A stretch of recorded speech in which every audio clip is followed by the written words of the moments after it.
The story of the army of elephants is a remarkable tale deeply rooted in Islamic tradition, narrated in the Quran in Surah Al-Fil, chapter 105. It is a story of divine intervention, symbolizing Allah's protection of the Kaaba in Mecca from destruction.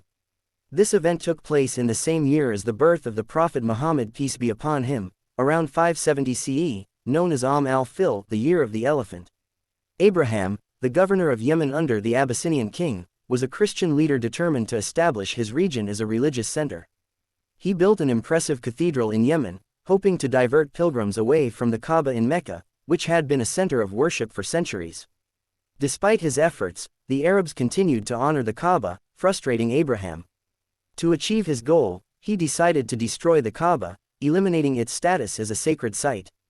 Abraham assembled a massive army, including a war elephant, a creature unknown to the Arabs and intended to instill fear. Abraham's army began its march toward Mecca, intent on demolishing the Kaaba. As the army advanced, they encountered resistance from various Arab tribes, but none could stop their overwhelming force.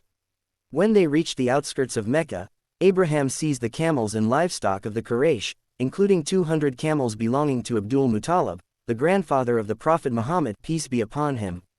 Abdul Muttalib, known for his wisdom and leadership, approached Abraham not to negotiate the protection of the Kaaba but to reclaim his camels. Abraham, surprised by Abdul Muttalib's lack of concern for the Kaaba, asked, "Why do you not plead for your house of worship?" Abdul Muttalib replied, "I am the owner of these camels, and they are my responsibility. The house Kaaba has its own Lord, and he will protect it." As Abraham prepared to attack, something extraordinary happened. The Quraysh, following Abdul Muttalib's advice, retreated to the mountains, leaving the Kaaba unguarded. Abraha's army advanced with their elephant, but the elephant, named Mahmud, refused to move toward the Kaaba. Despite being beaten and coaxed, it knelt and would not budge. At that moment, flocks of birds, called ababil, appeared in the sky. Each bird carried small stones of baked clay in its beak and claws. These stones rained down on Abraham's army with divine precision. The stones struck the soldiers, causing deadly injuries and chaos.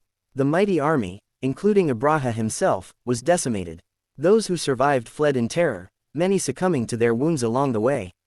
The miraculous destruction of Abraham's army was seen as a clear sign of Allah's power and protection over the Kaaba.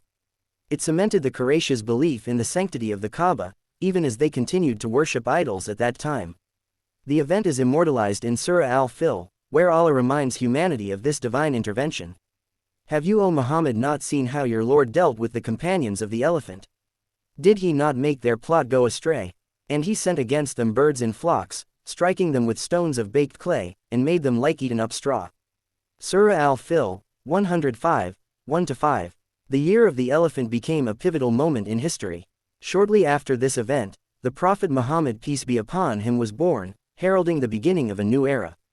His life and mission would later transform the spiritual and political landscape of Arabia and the world. This story is a timeless reminder of Allah's protection over his sacred symbols and the futility of human arrogance against divine will.